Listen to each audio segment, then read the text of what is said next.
Tom Wilder stared at the bottom of his coffee cup, searching for meaning in the dark dregs. At 35, his life was a sequence of unfinished projects and quiet regrets.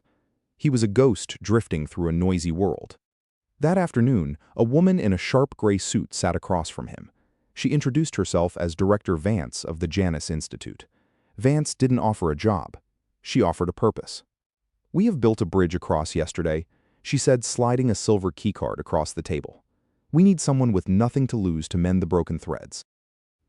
The Janus Institute lay hidden beneath an abandoned subway terminal. Inside, a hum resonated through the concrete walls, vibrating in Tom's teeth.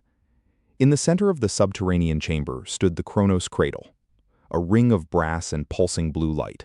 Vance explained their mission. "History is not set in stone, Tom. Small errors in the past cascade into modern catastrophes. We don't change major events. We fix the minor oversights." Tom looked at the swirling light. For the first time in years, his heart beat with anticipation. He stepped into the ring, ready to be useful. Tom materialized in a rainy Chicago alley in 1994. His target was a young programmer named Arthur Pendleton, who was about to lose his prototype software in a taxi.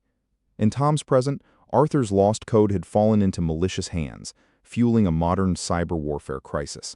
Tom waited outside the diner, intercepting Arthur just as he dropped his briefcase, handing it back with a polite smile. Tom felt a strange tug in his chest. Back in the present, Vance confirmed the cyber warfare threat had vanished from the news. He had saved lives with a simple gesture. Weeks turned into a blur of eras. Tom prevented a fatal fire in 1972 by replacing a faulty wire and stopped a train derailment in 2008 by tightening a single bolt. He was a silent guardian, a ghost rewriting tragedy. Yet the work took its toll. Each alteration shifted the timeline, erasing people he had briefly known, changing the faces of his neighbors. He realized that fixing the world meant constantly losing it. He asked Vance if they would ever run out of mistakes to fix. She simply stared at him with cold, tired eyes. His fifth assignment was different. The dossier contained a photograph of his own father, 10 years before Tom was born. His father was about to make a financial decision that would ruin their family, leading to the bitter childhood that had hollowed Tom out. "Fix it," Vance ordered. Tom stood in the past, watching his young father hesitate outside a bank.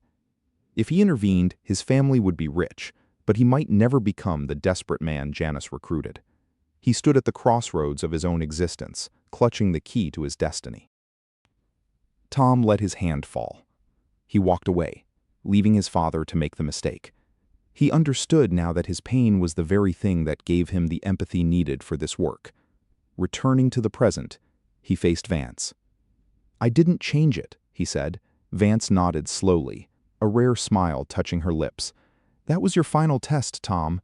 You cannot fix yourself by erasing your past." Tom smiled back, finally feeling the weight of his own existence. He had no regrets. He was Tom Wilder, savior of the forgotten.